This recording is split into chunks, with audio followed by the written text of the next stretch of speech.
On today's show, we are joined by our guy, your guy, everyone's guy, Bobby Blanco from MASN Sports. Today's show, we're going to dive into the bullpen, but also look at Michael Soroka because I was wildly impressed. He might be legit.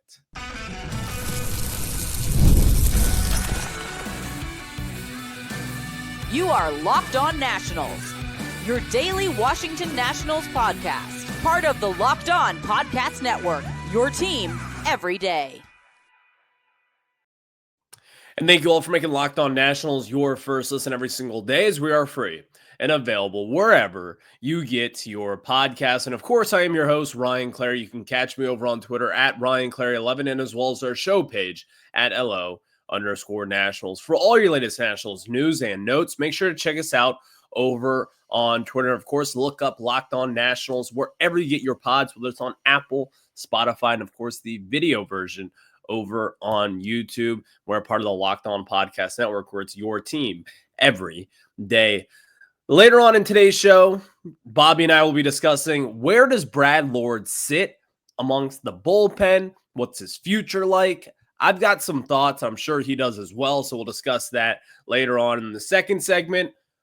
Open door policy here, the bullpen. What is going on? We'll discuss that later on. But first and foremost, Bobby, how are you? I'm great. I'm rocking the Caps playoff beard, trying to grow it out a little bit. Got all my I am. Caps gear on. If you guys can, you're looking good. Yeah, it's about a week in. No,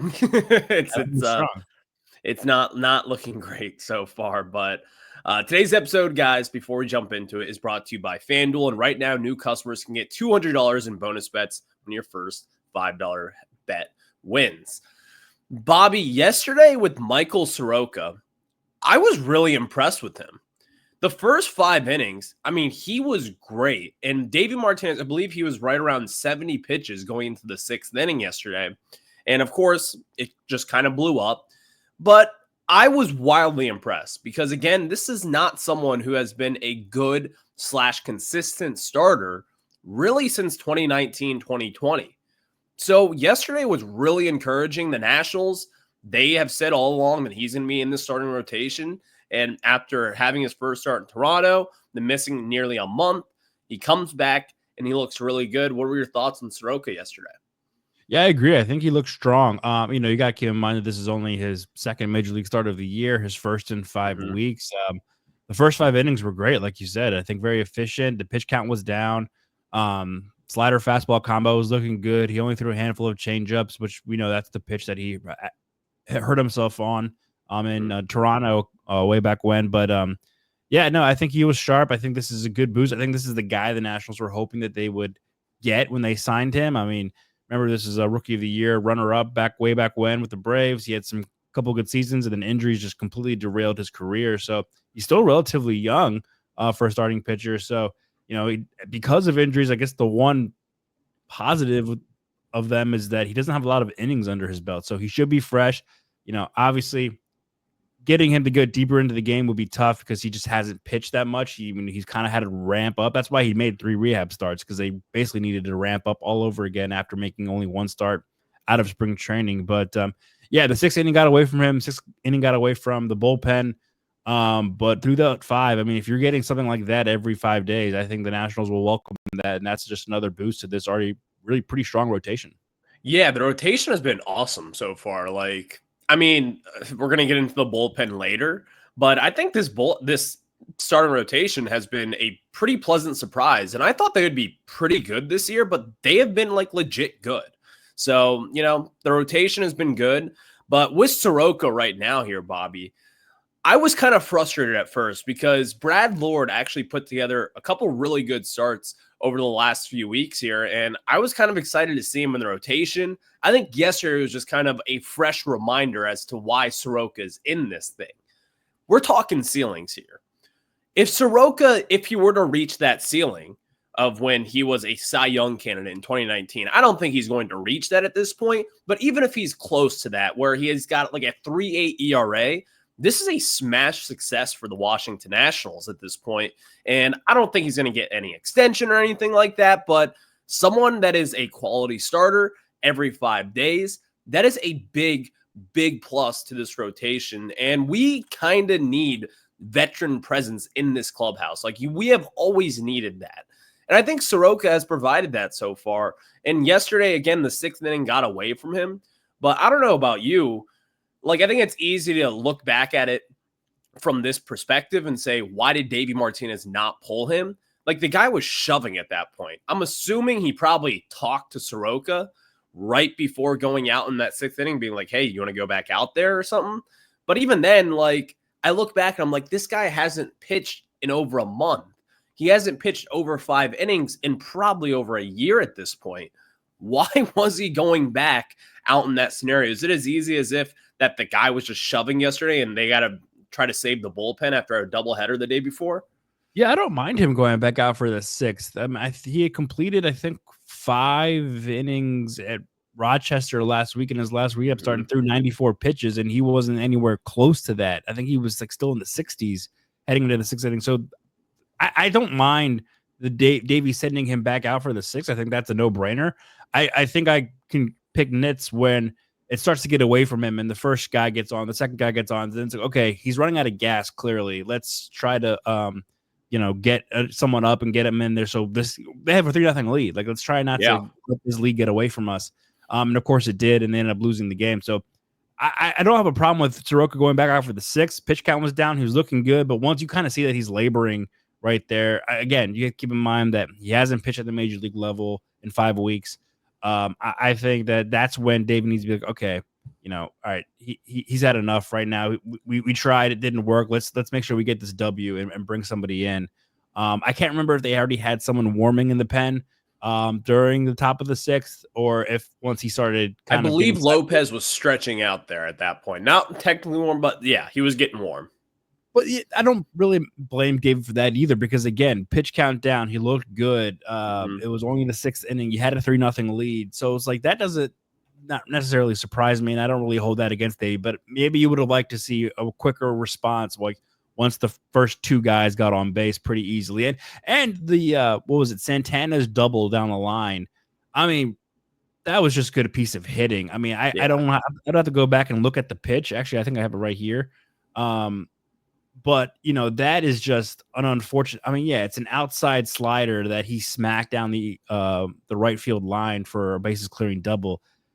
That I know it's tough because the game is now tied and there's no outs in the 6th, and we know how it ends. But in the moment, you're just like, dang, that's just like pretty good hitting over decent pitching. So I don't think Soroka needs to hang his head. I don't think we should be killing Davey too much about that decision.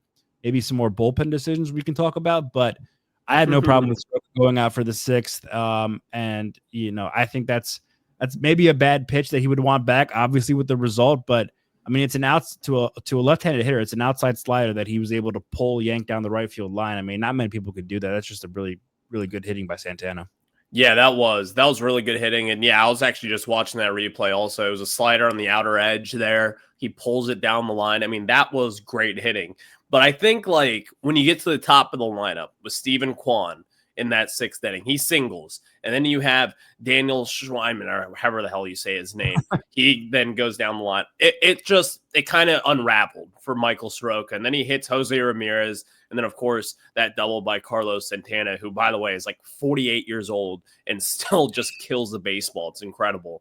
I think the hit by pitch is the moment where you see, like, okay, let's do something different here. Yeah, and I think at that point, the left coming up, or yeah, no, who knows at this point. I think with Jorge Lopez, though, I don't know if he was completely warm at that point. Like, true, it just felt as if that everything was unraveling as soon as Jose Ramirez got hit, and then of course Jose Ramirez, he clears the bases, and then comes in Jorge Lopez, and then Bobby, per usual. This Nationals bullpen, it's been an issue, man. We'll discuss about the bullpen. Where do we go from here? But before we jump into that, I got to tell you guys about some of our very good friends over at Supply House. And of course, get supplies that you need from the site made for the skilled trades, Supply House. Whether you're in plumbing, HVAC, or electrical work, Supply House is a reliable way to order products online. Their easy-to-use website is packed with helpful resources and the latest product info to help you get the job done right. Plus, with a complete inventory of over 200,000 parts from coast to coast, 400-plus top brands, will find exactly what you need. And of course, when I tell you guys all about this, you need help with an order, Supply House offers expert support, industry-leading service, so you'll always talk to a real person every time. And for trade pros looking for an extra edge, their free Trade Master program offers exclusive perks like a dedicated phone line and, of course, free shipping and discounts on every order. Join the Trade Master program today at supplyhouse.com/TM and start ordering plumbing, HVAC, and electrical supplies with just a few clicks. Plus, use promo code SH5 for 5% off your first order. That's supplyhouse.com.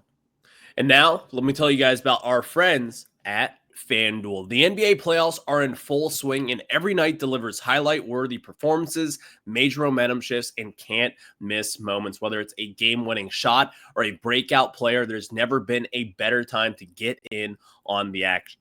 FanDuel makes it easy to stay in the game before tip-off and live with player props, performance trends, and same-game parlays. Fans have more ways than ever to win smart and play a big win. Tonight's action in the NBA, I'm telling you right now, I have got this feeling that you know who, that bad man, Steph Curry, who's going to be out tonight, but they have the batter man, Jimmy Butler. I'm going over on the points and over on the threes, but also got Anthony Edwards going over on the points. I think they both go for 40 tonight, and that is going to be a must-watch game 2 between the Warriors and the Timberwolves. So how could a $200 bonus bets add to the excitement if your first $5 bet hits?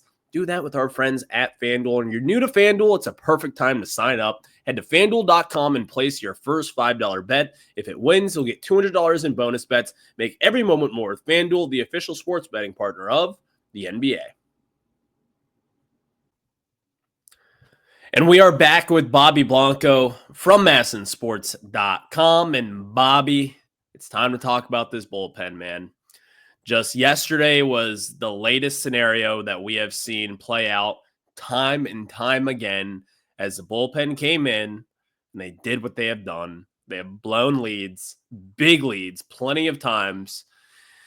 And at this point, Bobby, like, I don't even think it's this crazy to say, this is the worst bullpen that I have seen for the Washington Nationals, like, by far and away. We are seriously, in my opinion, on the road to being one of the worst bullpens of all time.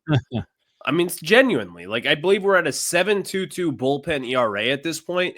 And I think an ERA is kind of like, you know, it's an inflated stat.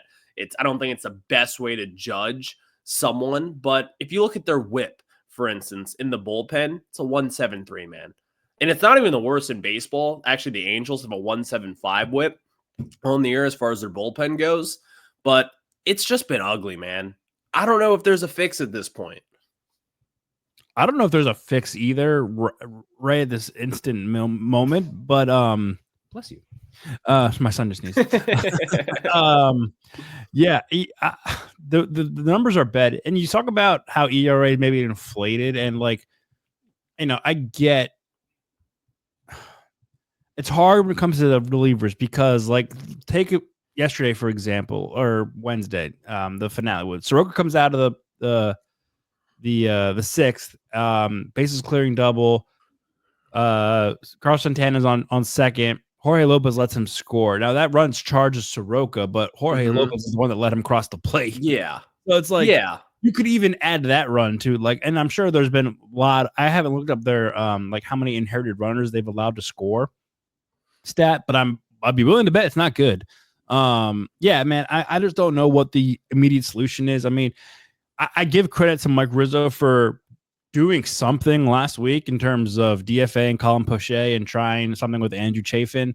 You know, the definition of insanity. So, you know, he's like, all right, we're just not working out. We need something different.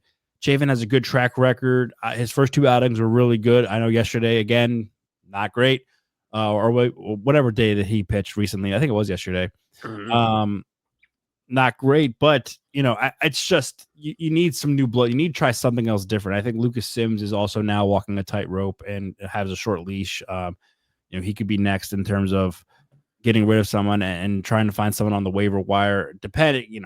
It's going to be depending on the rest of the league, right? Like someone will have to make some kind of roster crunch move, and a guy that weren't expected to be available become available, because they don't really have anyone at Rochester. They don't have anyone at Harrisburg. You rarely make the jump from AA to the majors as a pitcher. So there is no solution right now. And you could say maybe it's Brad Lord after he got bumped from the rotation. But part of me kind of wishes that Brad Lord would have gone down to Rochester and been stretched out as a starter. And I think they're going to need another starter at some point, right? Like the 5 that they have right now are not going to just be healthy the rest of the way. I mean, you wish they will, but they won't.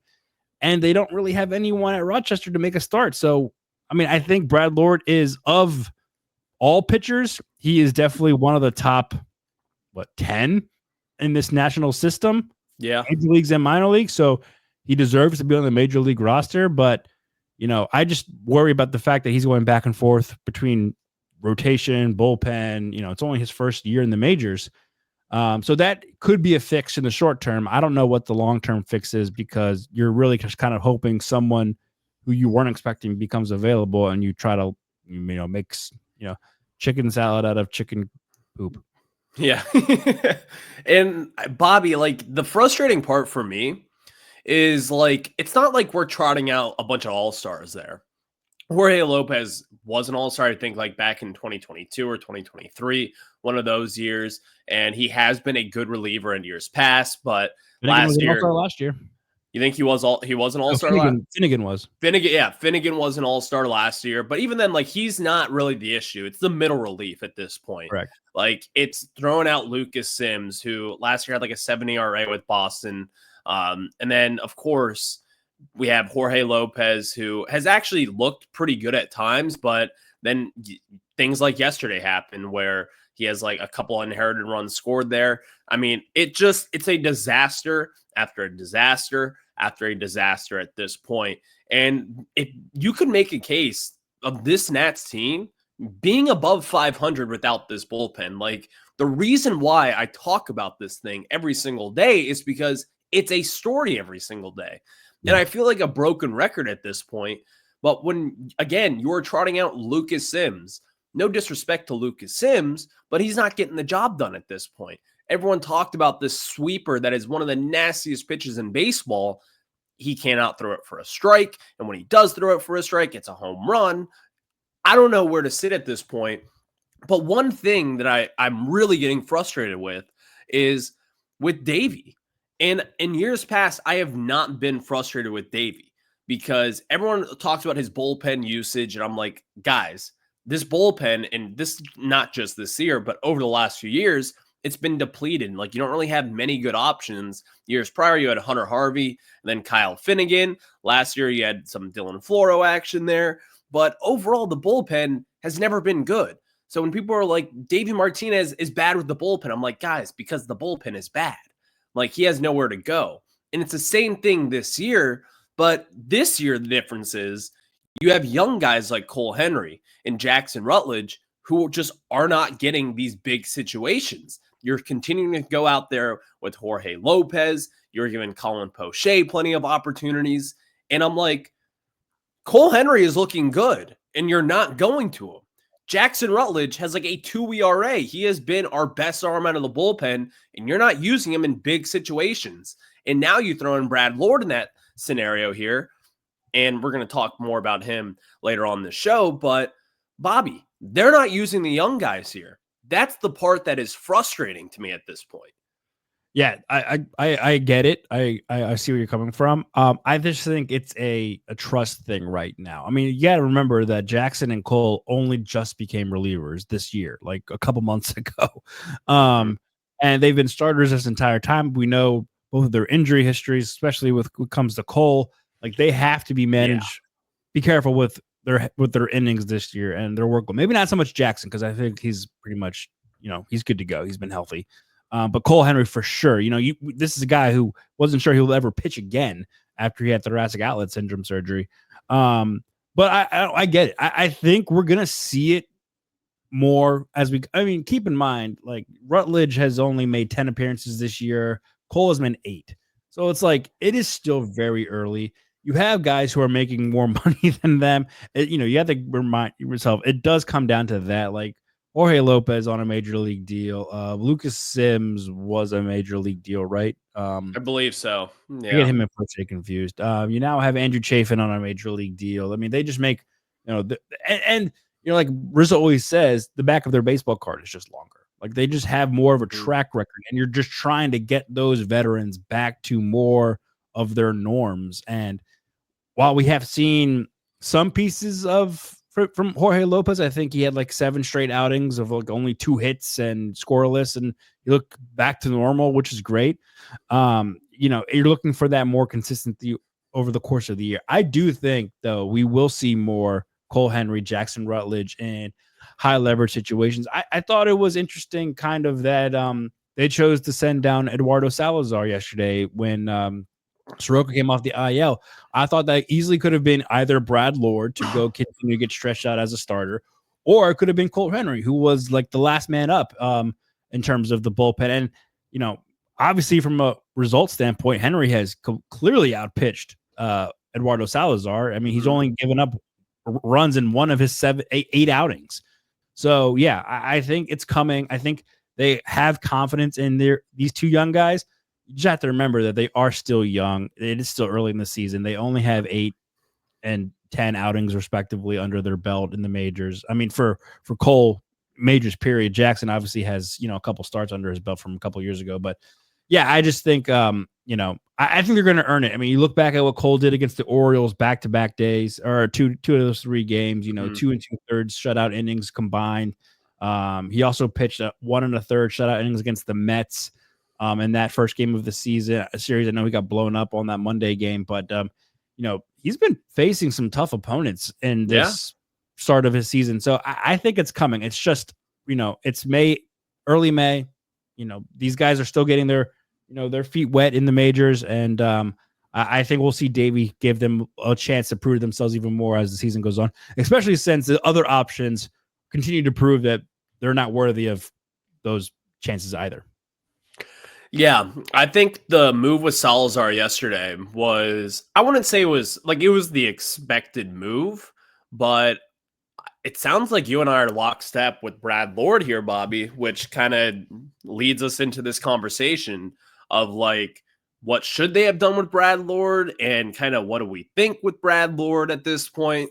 Let's jump into that. But before that, I got to tell everyone about my friends over at Wonderful Pistachios. Are you looking for a snack that's both delicious and nutritious? Cracking away good sorts of protein with Wonderful Pistachios. Wonderful Pistachios is one of the highest protein nuts. Each 1 ounce serving has 6 grams of protein to give you over 10% of your daily value. Plus, they're packed with fiber, better for you unsaturated fats to help keep you feeling fuller for longer. And I love the no shells variety, guys. I go to my local store and I always grab the Wonderful Pistachios. It's a perfect grab and go snack, whether for my busy days at work or if we're over at the ballpark watching this Nationals bullpen blow it again. I get a little hangry and I grab my Wonderful Pistachios. And of course, the no shell variety, you can just grab your hand or grab the pistachio, put it in your mouth. It's that easy, just like chips, except it's healthy for you. So get snacking and get cracking with the snack that packs a protein punch,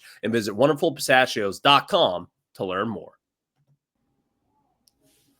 And thank you all for making Locked On Nationals your first listen every single day, as we are free and available wherever you get your podcasts. And today we are joined by Bobby Blanco yet again. And the Nationals have an off day tonight, Bobby, and Brad Lord. I want to talk about Brad Lord. You kind of answered my question earlier that you were same with me here, that you wanted to see Brad Lord option to AAA to see him stretched out as a starter. Now, with that said, though, I understand as to why they did keep him back in the bullpen, and it's because of the 12 minutes that we just talked about. This bullpen is atrocious. You could be a winning team right now if it was not for your bullpen. At least I think that, and I'm statistically, you can 100% say that at this point.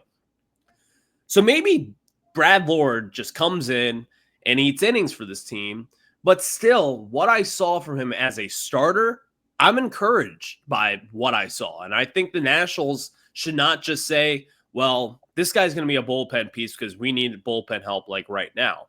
Like, yeah, you do, but also you have to acknowledge the fact that this guy was a very good starter and he put together some really good starts over the last handful of weeks here. Yeah, definitely. And I think, I'm with you. Like, I understand the current need on the major league. Like, it's all about winning at the major league level, right? Like, that's what we're here to do. So I understand the need of, we need our best pitchers here now. And Brad Lord is currently one of the best pitchers the Nationals have and throughout their whole system. I mean, he deserves to be in the major leagues. It's just, unfortunately, with the numbers crunch, he got pinched out of a starting spot. And we saw this happen in spring training, which is fine. There's nothing he did wrong. It's just, they've got 5 other guys that can make starts right now. I think you could have possibly made an argument for like Trevor Williams or Mitchell Parker or I guess Brad Lord. Well, I was thinking about it, but like going down instead. I mean, maybe we see that at some point, but for right now, like, I just think he's one of your best pitchers. He needs to be in the bullpen. That's killing you right now. I just worry about, this is a kid that, was working at Home Depot in December. He's like an 18th round draft pick, long odds of making the majors to begin with. And you have him as a starter in spring training, and then he makes the opening day roster as a reliever. And then after 3 outings, he's back in the rotation, getting stretched out. Now he's back in the pen. I mean, that is a roller coaster of 3-4 months of, his baseball life. And like, we just so much talk about like how pitchers are creatures of habit. They need a schedule. They need, a routine. And for this guy to be bouncing back and forth between the bullpen and the rotation, I just don't know how good that is for his development. If he's got a 4.44 ERA over his 6 starts, which is not great, but I think, given the circumstances, he'll take that. He's kept them in games for sure.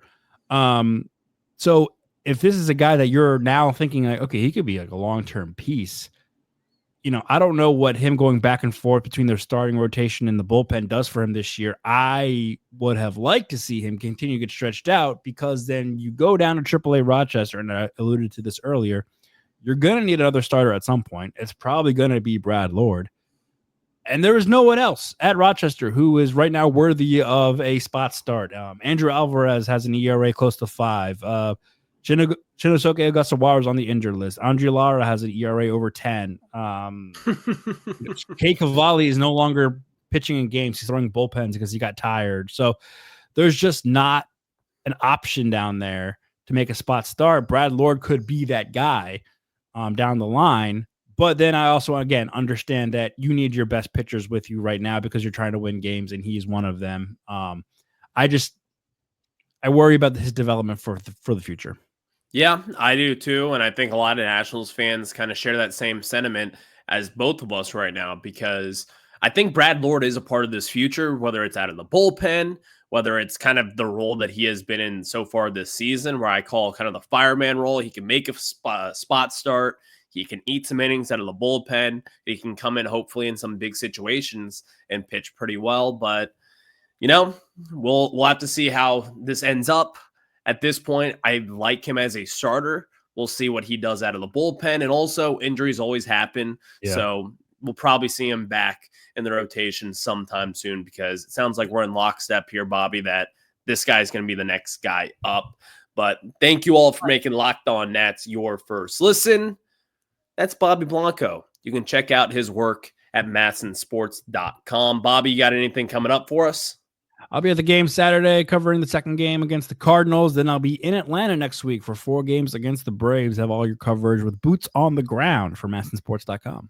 There we go. You'll catch that work next week in Atlanta. It's going to be a big series. The first series this season against the Braves. Kind of late, but that's Bobby Blanco. I'm Ryan Clary. I'll catch you guys on the flip side. Have a good one. Go Nats.